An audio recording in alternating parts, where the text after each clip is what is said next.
Hello folks, this is Sullla once again. You're listening to another video for League of Legends, this one featuring some early support play from Season 3. We're going to be looking at another custom game as I try to figure out the new itemization in Season 3 for League of Legends. I'm going to be playing as Sona in this game.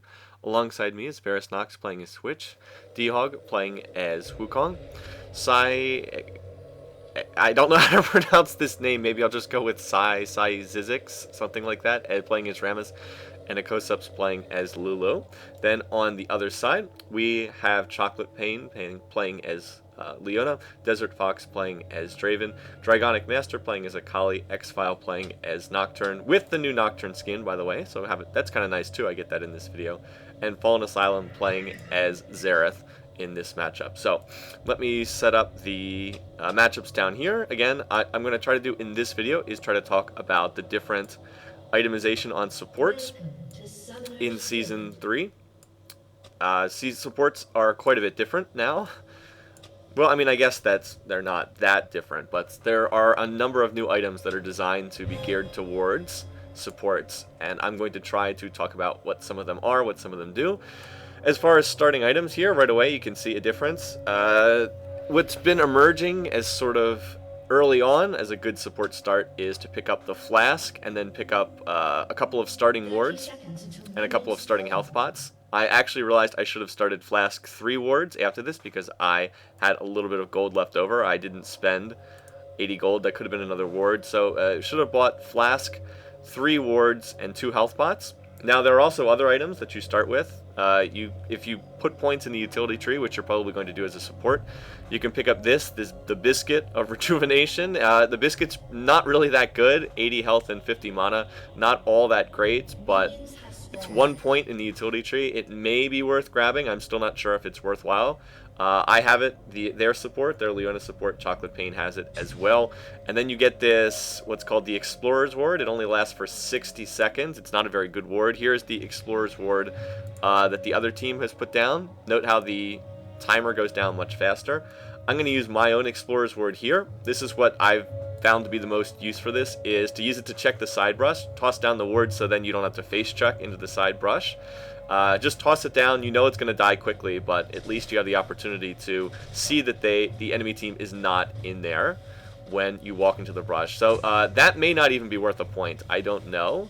We will have to find out. But it's going to be Twitch Sona against Draven Leona down here in terms of the bottom lane. In the top lane, it's going to be Wukong against Akali, and Wukong is not winning the early trade there, as you can already see. In mid, it is mid Lulu. Yes, it's Akosup spamming the Lulu laugh, playing as mid Lulu against Fallen Asylum playing as Xerath, and has that beastly Xerath skin, the only one that makes him look any good.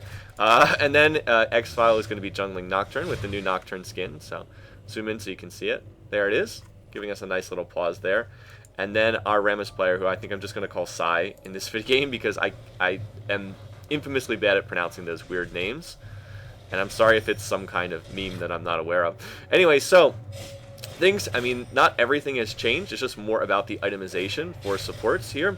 Sona Twitch feels like a pretty decent lane. The biggest danger with Sona as a support is she is incredibly easy to kill early in the game. Note that I only have 520 health at level 2. That is with the deep points in the defensive tree. This is with the, I can't remember what the name of that is. This is with the 4 points in the defensive tree that give you extra starting health, and then the veteran scars that gives you another 30 starting health. So I have like, I don't know, about 60 or so extra starting health, and I still have almost no health whatsoever. Sona also starts with almost no armor whatsoever. I have a full armor setup for Sona, and she still only has like 25 armor, 29 armor now. Anyway, in top lane, are going to get first blood, and then Rammus is going to come in. He does have the double buff. Is he going to be able to pick this off, or is Akali's stealth going to be enough to get her out of here? Let's watch the juke. No, Dragonic Master uses his stealth perfectly to escape, and is going to make it out of there with first blood. In any case, so that is not going particularly well for our team. They take claim the first blood in top lane. I will also mention the Crystalline Flask for those who haven't seen it. I'll highlight the item. Well, that doesn't tell anything. Here it is. Unique passive stores up to 3 charges of crystal water. That then replenishes every time you go back to the shop. Each one restores 100 health and 40 mana over 10 seconds. So This is really nice, especially on someone like Sona, who often has mana issues. The ability not just to get back 300 health on 3 drinks, but also to get back 40 mana per drink. That's a pretty big deal in terms of giving yourself extra sustain in lane. So this is an item that definitely supports ones. I think that most solo laners likely want this as well, although I'm less certain of that.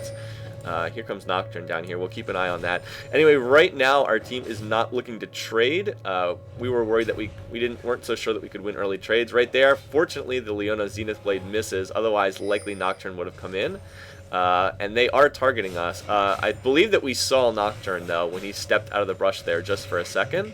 And we were playing back and playing defensively. Now, this is where not having more wards ends up hurting me. I really wanted to ward this rush, but I didn't have a ward for it. And that's why I should have bought one more ward to start the game. So anyway, Nocturne decides to back off, and we're not going to have a larger fight right there. As far as this lane goes, what we want to do with Twitch Sona is we want to get to level 6. We'll become a lot stronger at level 6 because Twitch's ult makes him much, much stronger. His Spray and Pray is more useful in a straight-up fight than, say, Draven's global ult. Draven's ult is Whirling Death. Didn't know what the name of that was.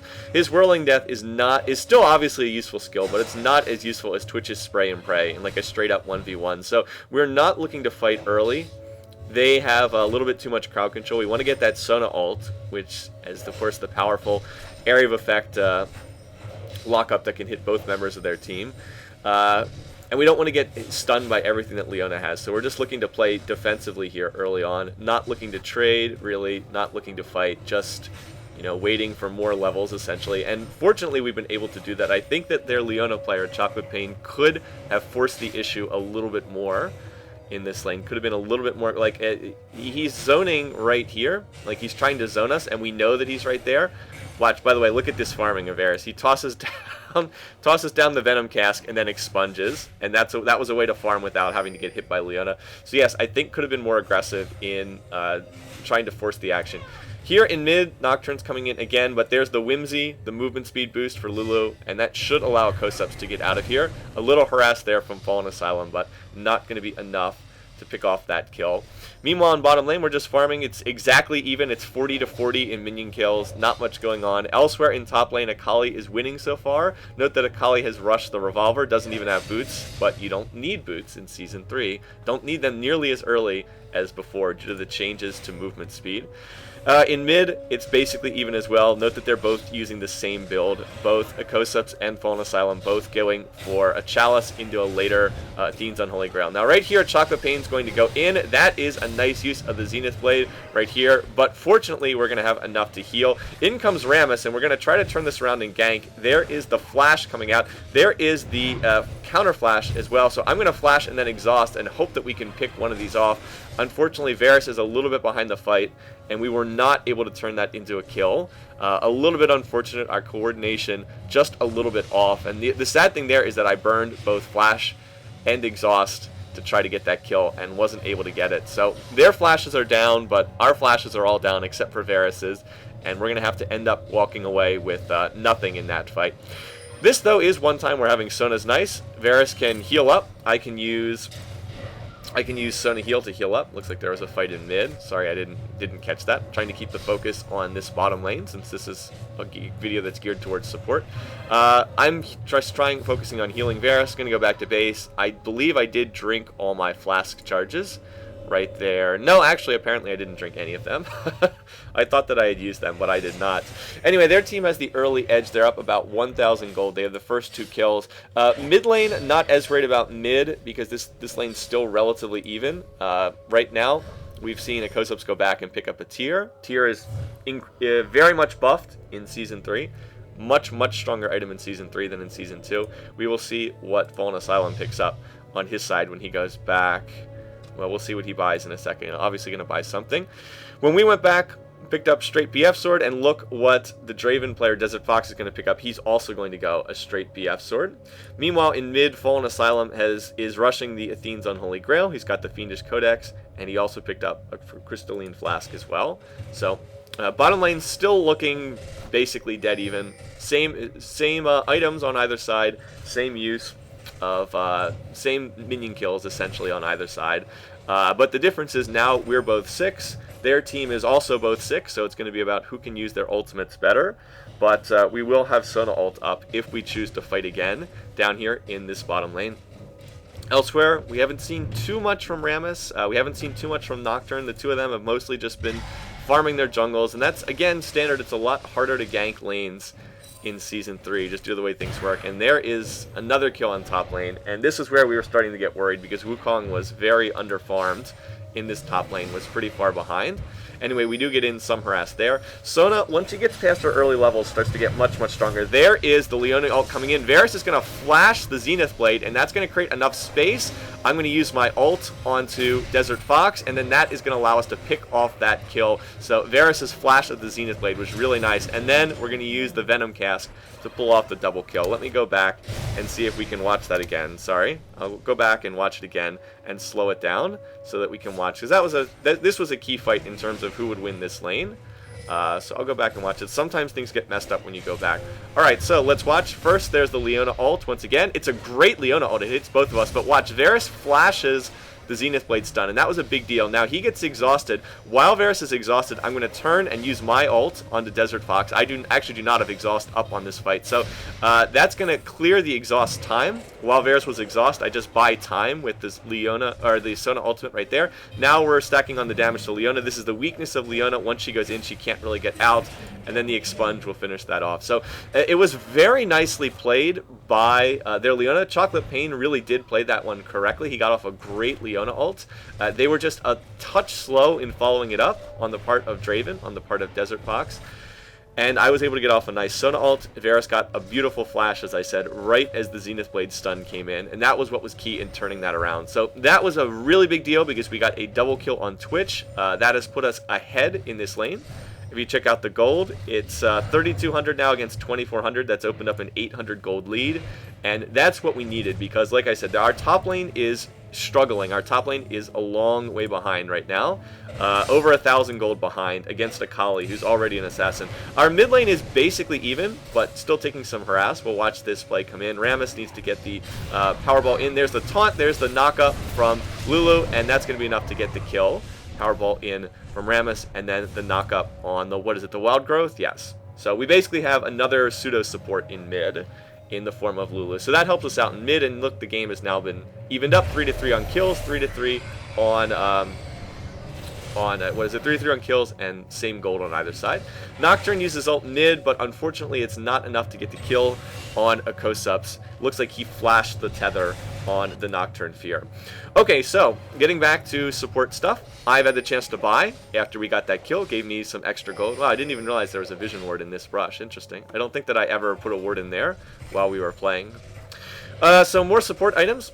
So I started with the flask and some words. Then the first thing I wanted to buy was I wanted to get the Sight Stone. I think that this is the first item to get on support. I could be wrong, but I think this is the key first item because this provides you with wards, and nothing eats up support gold more than having to buy wards all the time. So you want to get this item. It also gives you health, gives you a little bit of health, makes you a little bit more survivability. Not much, but gives you a little bit more. Oh, I guess I did ward that brush. But I don't know if they cleared that or not with the Vision Ward. Anyway, gives you health, 100 health, not a lot, but gives you some. Starts with 4 charges, refills every time you visit the shop. Also provides Ghost Ward. You can put up to 2 wards on the map at any point in time. You can only have 2 wards on the map at once, but they are just like normal wards. They'll last for the normal 3 minutes. So if you notice, I put a ward in this brush here to reveal that there was no one there. Then I put a ward in this brush here on the tri-brush because we knew Nocturne was in the area. We saw he wasn't there. So now I've gotten rid of this ward, moved it up, and put a ward in this brush. And now watch, I'm going to replace this ward in the tri-brush, and I'm going to give us ward coverage out here, out by Dragon. So that's all 4 wards used off of the Sight Stone. But it'll just refill when I go back to base. So I'm not really wasting anything. It's just, just the use of the item. So that was pretty nice. Oh, by the way, there's the little Sona poke there. This is why you max Q first on Sona, or Hymn of Valor. So this is why we have such a big advantage. Now, we knew Nocturne was in the area. This is why we're not playing aggressively. We knew Nocturne was nearby.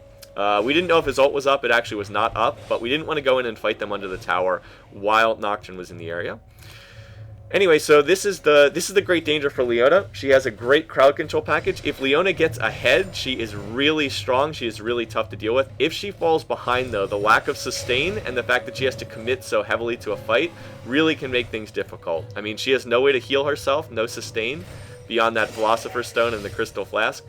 The fact that she has to commit, she has to dive into a fight anytime she wants to fight, that's sort of her weakness. So, like I said, it's great if she gets ahead, but if she falls behind, it's a real problem. Chocolate Pain also did go for the Philostone over a Sightstone. I think that's defensible. I think that's a valid choice, but it does mean that he has to keep spending money on wards, whereas I just bought the Sightstone, and now I will get wards for free. So you really don't need to buy that many wards in Season 3 if you go get the Sightstone early. Anyway, there is the Draven ult. He's going to use this to clear some of the minions. Right there, going to miss the Zenith Blade, fortunately for us. There was also a kill in top lane, and Akali is really far ahead now. That's going to pose problems for our team later on. Because this game's still pretty close, we're going to have to find a way to deal with Akali. Right now, though, again, we're just looking to see if we can fight. Right there, I'm going to catch Draven out with an ultimate. Twitch is going to use his Spray and Pray, and then Expunge is going to get the kill. It's once again a nice ultimate from Chocolate Pain, but just not enough to get out of that. By the way, there's also a gank mid. Let me just go back and look at this. Here comes Akali in. There is the Xerath stun from a distance, and then Dragonic Master comes in. It's actually a nice wild growth, but Akali's just going to dash in and has enough health to then Shadow Dash out and just barely survive there at the tail end of that. So that was an example of how top is in trouble, top is losing, and then that allowed their top laner, Akali, to roam down and pick up a kill. A nice play on the part of Dragonic Master to go and grab a kill in mid lane as well. So that's why our mid lane at Kosups is now 0-2. Died once in lane straight up, but that second one, a result of getting ganked. He just was not expecting Akali to be there, and then got taken down. There's the Expunge helping in farming, and Varus is probably going to need to go back. Varus, though, here comes Nocturne, and he's got an Oracle. So Varus at the time was like, yeah, I'll just go stealth, I'll be fine. And then I was like, no, Nocturne has an Oracle. Nocturne has an Oracle, but Varus did have flash up, so he flashes the Fear Tether, and that will allow him to get out. But Varus did say while we were playing, he's like, oh, you know what? I really didn't realize he'd be able to see me in stealth duration until that Fear Tether went off. So I thought that was a little amusing. Anyway, straight buying Infinity Edge. This has always been sort of a key item on Twitch. Give him that extra attack damage and critical strike chance. Gives him a chance to crit on those Spray and Prays where he gets his crazy range. He gets like 850 attack range or something ridiculous like that. I haven't bought anything else since... Oh, I bought boots. I finally bought boots. That's what I did on my last trip back. I'm actually sitting on quite a bit of gold. I finally got boots. Didn't need to rush them. The laws were for something... Oh, the laws were because Fallen Asylum stole blue buff over here. And he just blindly fired into the fog and he stole the blue buff, which was pretty amusing. Anyway, Nocturne is here. He has the Oracle, so it looks like we may get dove under the tower. I wasn't too scared. My ultimate wasn't up yet. I was hoping that the ult would be up by the time that we had a fight. There was a gank in top, but I'm going to keep the camera focused down here because Nocturne is looking to come in and fight us here. By the way, another pink ward. Good use of pink wards on the part of Leona, on the part of Chocolate Pain, but he is behind in his build because he has spent a lot of money on wards. Anyway, right here we were coming in to fight. We were looking to fight these guys, but then Nocturne appeared and we were like, uh-oh, that's trouble. Another great Leona ult. I'm going to lock up Leona and Nocturne with my own Sona ult, but Leona's going to hit another Zenith Blade, and that combined with Draven ult's going to pick off that kill. So once again, the Oracle allowed Varus... didn't allow Varus to stealth and get away, so that was just a nice play on their part. They committed a lot to that, but they were able to pick up the kill, and I was not able to get Varus out of there. I had a good Sona ult, but the Leona ult was just as good, and locked him up, prevented him from getting out of that particular situation. So now I'm just going to try to hold this tower. It's full health. It should be fine to hold this one. I mean, there's a creep wave coming, but it should be okay. I just need to keep clearing the wave and look to get this. Anyway, in comes Rammus as well, so that's going to help us to hold this tower. They're going to issue the retreat pings, and they really can't look to dive either one of us underneath the tower. Rammus could always taunt them, and then they'd pull tower aggression, and that's not really what they want. So anyway, we thought that they would take Dragon off of this. We actually were pretty certain that they had taken Dragon, so I'm just coming up here to ward and get a clear, and then I was like, oh my god, Dragon's up? What? I thought for sure that they had taken it, but they didn't. Anyway, here comes the Rammus gank into mid, so let's keep an eye on this. There's the Powerball in, there's the taunt. That's going to allow a Kosubs to go in. The Wild Growth onto Rammus for the knockup. And that's going to pick up another kill. That's the second time they've done that, and they've used it quite effectively. Now that we've scored a kill on their mid lane, and we're like, well, if Dragon's right here, and we know their bottom lane just went back to buy, we know that Draven and Leona just went back to buy, let's grab Dragon right now. We just need Rammus to come over and use his smite on it when it gets low. I've been tanking the Dragon. By the way, look at that shield. A Lulu with AP is going to have a big-time shield. Anyway, we probably want to disengage from this. Akali's coming in. Right now, I have no mana. There's little I can do in the fight. We are going to burst down Nocturne, and then we get the taunt on Akali. That's exactly what we needed there, by the way. So that's nicely played by Psy X whatever, our Rammus player. The taunt on Akali just destroyed her there, forced her to sit there and auto-attack him, and then that allowed Varus to pick up the kill. So 2 for 1, not bad. We also did clear the Oracle off of Nocturne, which would have been really awesome, except with the new changes to Oracle, the Oracle would have just gone away in another minute or so anyway, so that's a little bit sad. But we did get the Oracle down. Anyway, another nicely Zenith Blade stun from Chocolate Pain, and Varus took a lot of damage, so we were like, you know what, we've been out here a while, let's you know, put this gold to use. We're sitting on over 1,000 gold each, let's buy, and then come back to the lane and we can look to fight them after that. So we're going to look to go back and buy. Notice, so more notes on support stuff. Chocolate Pain, once again, he's picked up the Sight Stone. He's got he's still got sort of the basic build as me, Sight Stone and Philosopher's Stone. He also then picked up 2 more wards and a Vision Ward. I don't think you need to keep buying a ton of Vision Wards on top of the Sight Stone. I could be wrong, but I feel like when you're laning, the Sight Stone kind of works well enough. I mean, I could be wrong on that, but I feel it works well enough. You can buy Vision Wards, though. I do think that buying Vision Wards now is a much, much bigger part of support gameplay. That buying Vision Wards actually does matter quite a bit, so I do think that that's a worthwhile purchase, but I probably would not buy like 2 more normal wards on top of the 4 wards that you already get from Sightstone. Anyway, more items that I picked up. I've upgraded to the Ruby Sightstone. This is the upgrade for Sightstone. Instead of 100 health, you get 300, and instead of 4 ward charges, you get 5, and instead of having 2 wards on the map at once, you can have 3 wards on the map at once. Now right here, we're looking to fight. All our stuff's up. I'm going to look to go in. I'm going to catch both of them with my ultimate. I catch Draven in the back. Once again, Varus is going to get hit by Leona, but it's not going to be the stun. It's just going to be the slow. And we were able to pick off Leona right there. Again, the weakness of Leona is she has to commit to the fight, has to go in. So we're going to be able to pick that one off and score that kill. I thought that Chocolate Pain played that pretty well. It was just more a case that Varus Nox was ahead. He's got the Infinity Edge, whereas Draven still does not. He actually also has a recurve bow. I believe the recurve bow is being built into Runan's Hurricane, but I don't quite remember off the top of my head. So this is good news for us. We've clearly won. In bottom lane.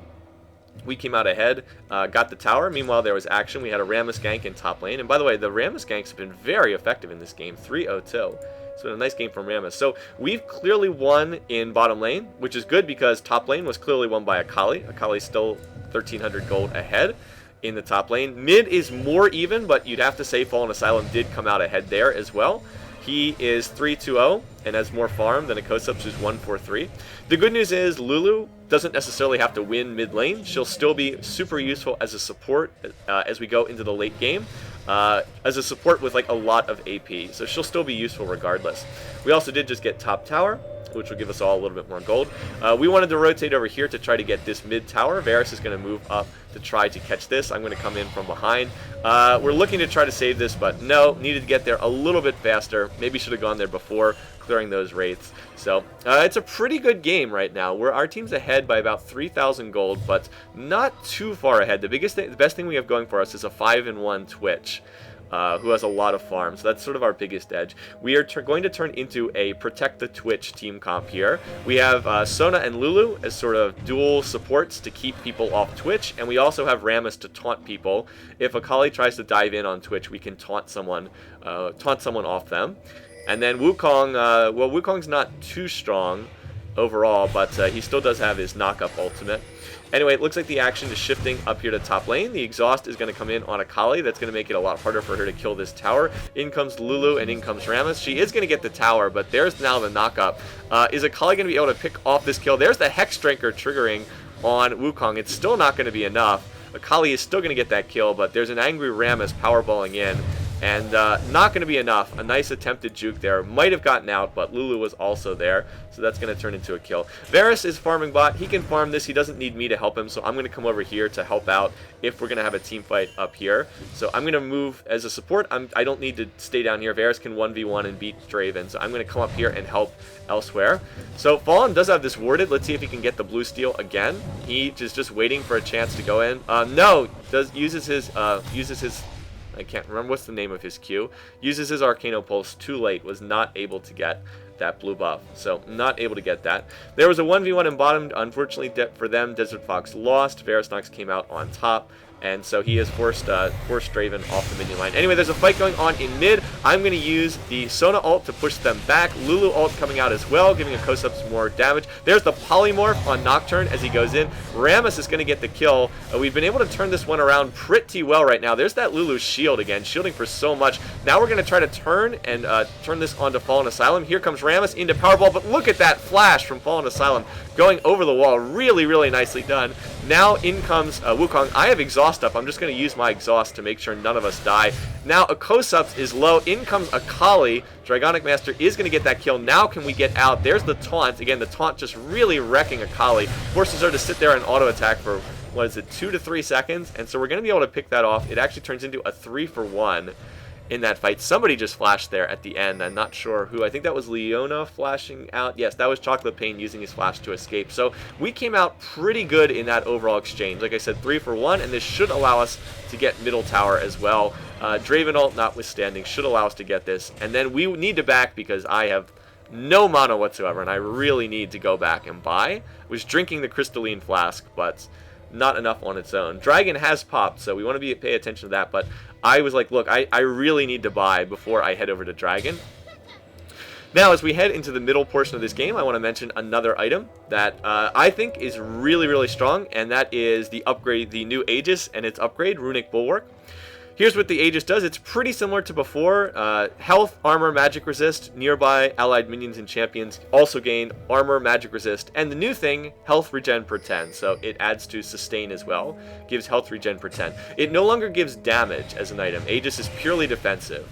Only gives damage. So I'll talk more about that, but we have a fight coming up. Their team is over here at the Dragon trying to do this, and we know that they're doing it. So we want Varus to clear red buff for Twitch, and then we want to come in and try to challenge this. We were hoping we could get in there before they did the Dragon. I don't think that we do, though. I think that they get this Dragon, and indeed, there they do. But now we've got a 5v5 going on here, and we're in pretty good position to fight this.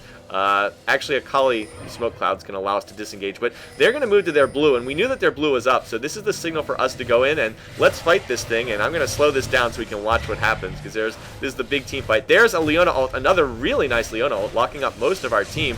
There is the Xerath, and Xerath's Q is hitting all of us. Rammus is going in, taunting Akali. That's a nice choice. I was able to hit most of their team, 2 or 3 people with Sona ult. Now the damage is just flying back and forth. Right there, we are going to pick up another kill with Wukong. Twitch is just wrecking their team with the spray and pray, but Xerath is going to pick up another kill on Rammus. Twitch is still alive. There he is. Now Twitch is going in. Is Varus going to survive this? He's going to use his Expunge. He's going to get finished off by Desert Fox at the end there. So it is going to be a double kill. Now, Draven still has his ult up, and watch. 1 hit. Oh, 2 hits onto Wukong, and that's going to be 4 for 4 with just Draven and just Sona limping out of there. So was trying to watch that in slow motion, still couldn't really see everything that happened in that fight. Yes, the League of Draven indeed off of that play. Really nicely done. So I'd say that was, well, pretty even. It was just a straight 4v4 trade. I picked up a lot of assists, but everybody died on the minimap. In fact, if you look at all, you just zoom in and see all the dead bodies. There's the Lulu hat and the little Twitch and the Xerath little mask that he wears. So yes, just dead bodies everywhere on the map after that particular engagement. A total bloodbath on either side. So now we're both going to reset back off and look to see where the action will go next, which is likely going to be the area around Baron. So while everybody's still dead, I'm going to head there. I'm going to use one of my Sightstone wards to go ahead and ward that. There we go. And now I'm going to go back and buy. So let's look at some of the items coming in. Again, we now have the Runaan's Hurricane onto Twitch. This seems to be the build that Varus has been experimenting with on Twitch. 70% attack speed. Your basic attacks fire minor bolts, that apply on-hit effects. It splits into 2 nearby targets. Watch, we can watch him.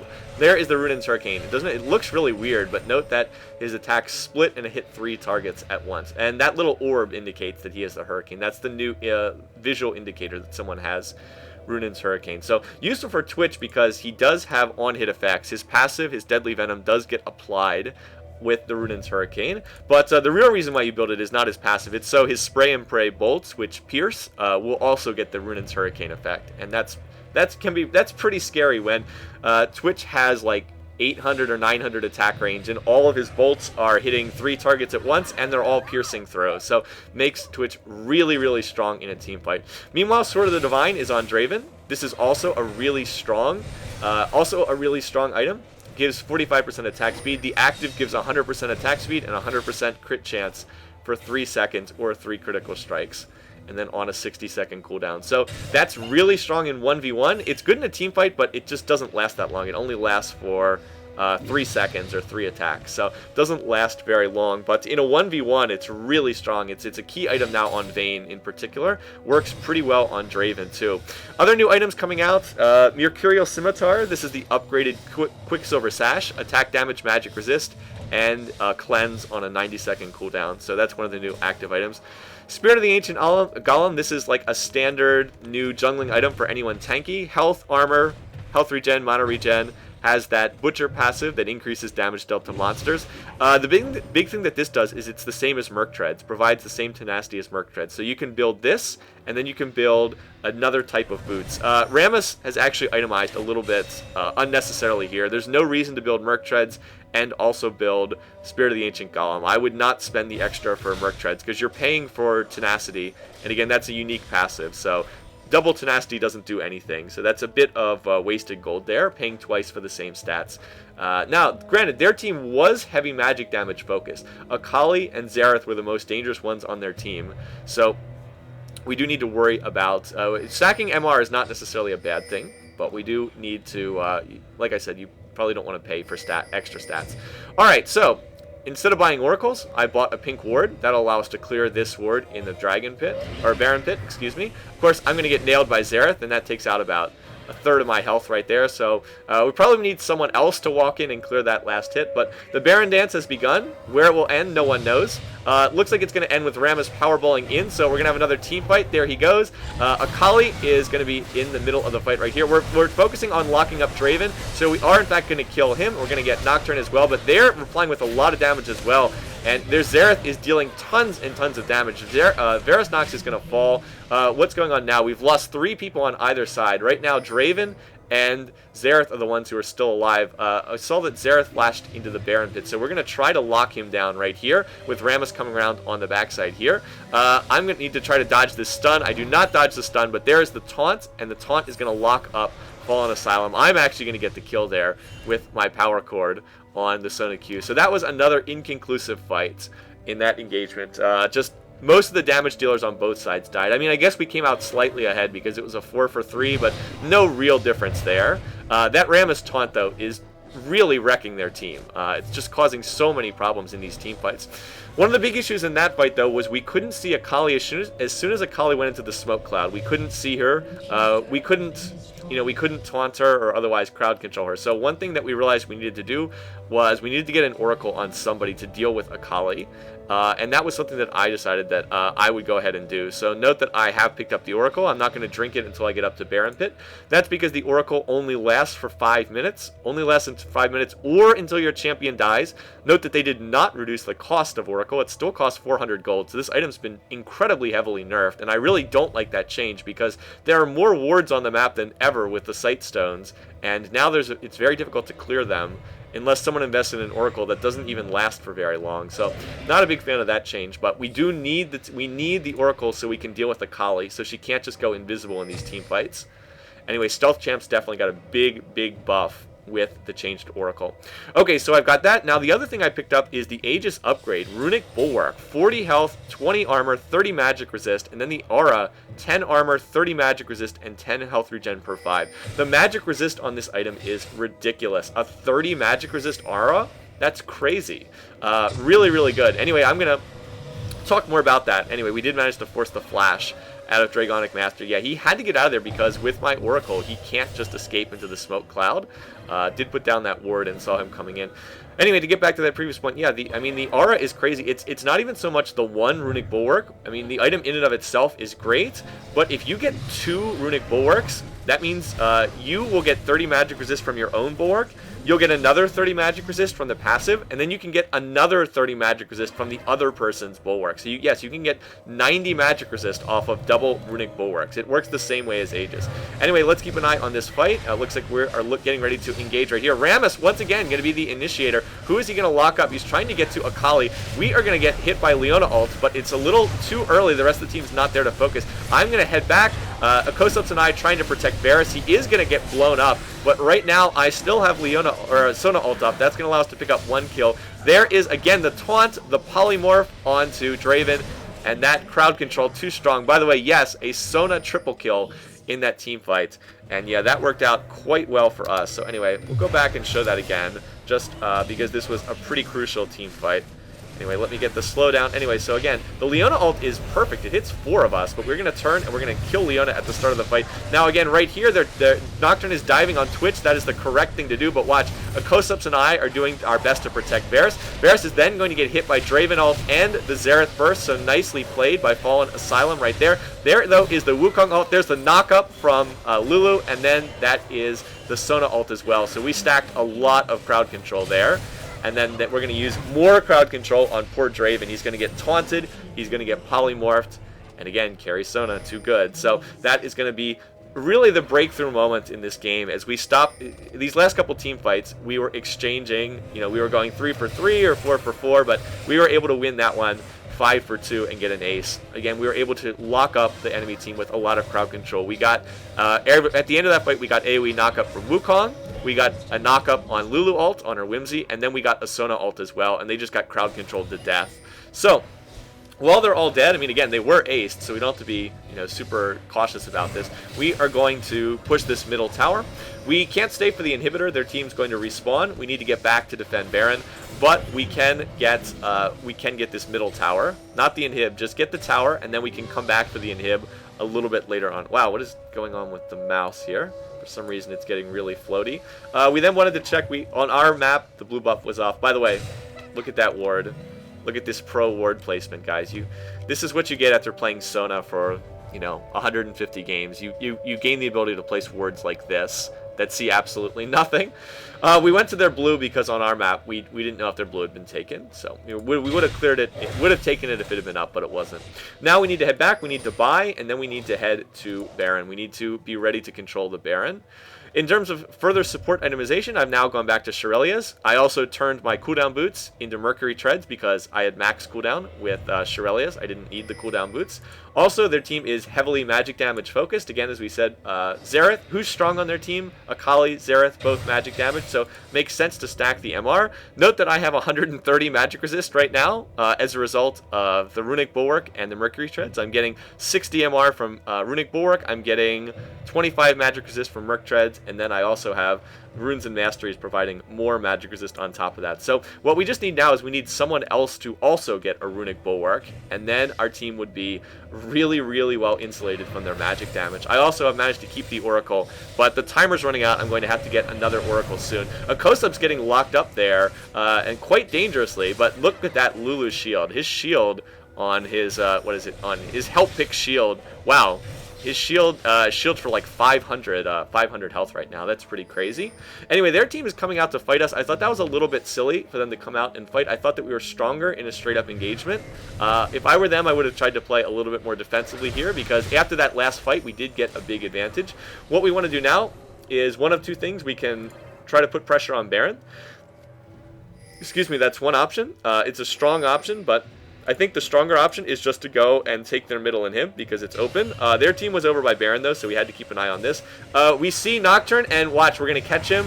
Rammus is going to go in. That is the lockup right there. Nocturne's going to flash out, but Rammus is going to flash after him. And wow, that is an angry Rammus. He's going to chase that down. Now we're all chasing. There's the Shirelia's boost from me. That's going to give us the extra movement speed. There is the flash from Lulu to pick up that kill. Rammus, again, locking up Fallen Asylum, and then we all follow in. I mean, it's just been beautiful Rammus play in this game. Akali's going to retreat. Draven is also forced to retreat.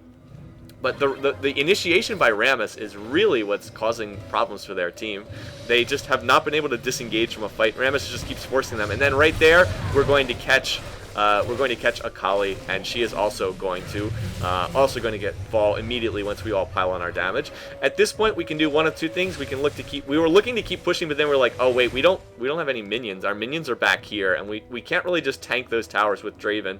So instead, we could look to go to bottom lane, but we don't have minions in bottom lane either. So we're like, you know what? Let's just go to Baron and force this while their whole team is dead. Their jungler's dead. Akali is gone, so we were like, let's just come over here. It is a risk that they could get here and steal it, but it's also a chance for us to pick up Baron and take this. And with a ward over the wall, we'll have pretty decent vision. So hopefully we can get this. Their team knows, they're aware of this. While this was going on, Akosups went and stole their blue. He just did not come with us. Probably would have been a little safer to come here. Wow, that is not a good smite, by the way. A very, very early smite, but we were able to get that. So some sweet Rammus play in this game, but that was not the best smite. So anyway, now we need to go back and buy. Look how much gold we're all sitting on. Everyone's over 1,000 gold. A lot of people closer to 2,000. So we need to turn this into items. While their focus was elsewhere, Akosups also pushed this in bottom lane. So we're going to go ahead and buy and get some extra items. Varus has picked up Black Cleaver. This is a really good item now. In fact, if anything, this is probably an overpowered item now. Health, attack damage, cooldown reduction, and armor pen. And then continues to shred armor when you hit enemy targets. This is really good on just about anyone in the game. Elsewhere, I picked up the Chalice of Harmony. I'm going to build this into Mikhail's Crucible. That way I can use Cleanse on somebody who gets crowd controlled. I don't have enough gold for it yet. I've also picked up another Oracle. I hate having to buy another Oracle, but the one I had before timed out. Didn't die, but it timed out, so unfortunately not able to do so. By the way, check out my magic resist. I have 154 magic resist right now, and it actually goes up. That's not even when I'm using my W. When I use my W, I get another 20 armor and MR. Oh, by the way, there's a word in the brush, and for some reason I didn't see it immediately. Took my time clearing that one. Anyway, so watch. When I use my W, I have 190 magic resist. On Sona, yes, on Sona, I have that much MR, so it's pretty crazy. Anyway, here, so we've grouped up. We're going to look to push this lane while we have Baron, and we just need to get an initiation onto their team. We're going to use Rammus again for the initiation. Watch what we're going to do here. Rammus is going to go in. There's the Shirelius, there's the Sona movement speed boost, there's the Ghost, and oh my god, there's an angry Rammus into the team. Whimsy knocking everyone up. Sona ult locking down most of the team. Wukong going in, knocking everyone up. I have an Oracle, so cannot escape into the smoke cloud, and their team just exploded on that. Again, Rammus's initiation was really good. We had so many movement speed boosts. We had his Powerball going in. We had the Shirelias, we had the Sona, Hymn of Celerity, I think it's called, Hymn of Celerity, and indeed, they're Nocturne players saying Rammus moving at the speed of light. It's just so fast. No way for them to disengage, and he just rolls in Powerballs, taunts someone, Sona ult for the lockup, Lulu ult for the knockup, and then the Wukong ult as well. Even though Wukong didn't do that well in this game, as we try to kill Akali in the fountain, but no, the base is going to die first.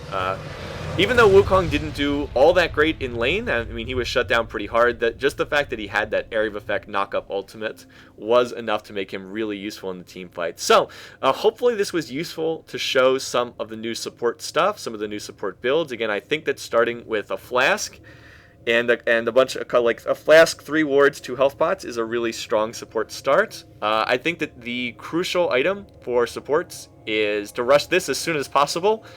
Yeah, especially if the enemy team has a lot of magic damage. Just get this. If your jungler's building it, that's fine. Get 2. You want 2. We only had 1 in this game. Another one would have been really strong as well. Instead of the Guardian Angel on Rammus, you probably should have built another Runic Bulwark. That would have been awesome. Then each of us would have been getting 60 MR from the auras. You can give the aura to each other, basically. Elsewhere, other items, I didn't get a chance to see Seraph's Embrace much, but this is a pretty useful item as well. The Mikhail's Crucible, this allows you to cleanse. This is what I was building at the end of the game. Allows you to cleanse anything on an ally and then also heal them. Really useful item as well. I was building that from the Chalice at the end, just didn't get a chance to get there. So yeah, fun game, entertaining game. Was pretty close for most of it. Really only snowballed in the last 5 minutes of that game when we decisively won the one team fight, aced them, took middle tower, and then was able to push on from there. So anyway, hope you guys enjoyed this. Thanks for watching. Thanks for listening. Hope you guys will continue to watch this and get some more info on the Season 3 changes. Until next time, take care.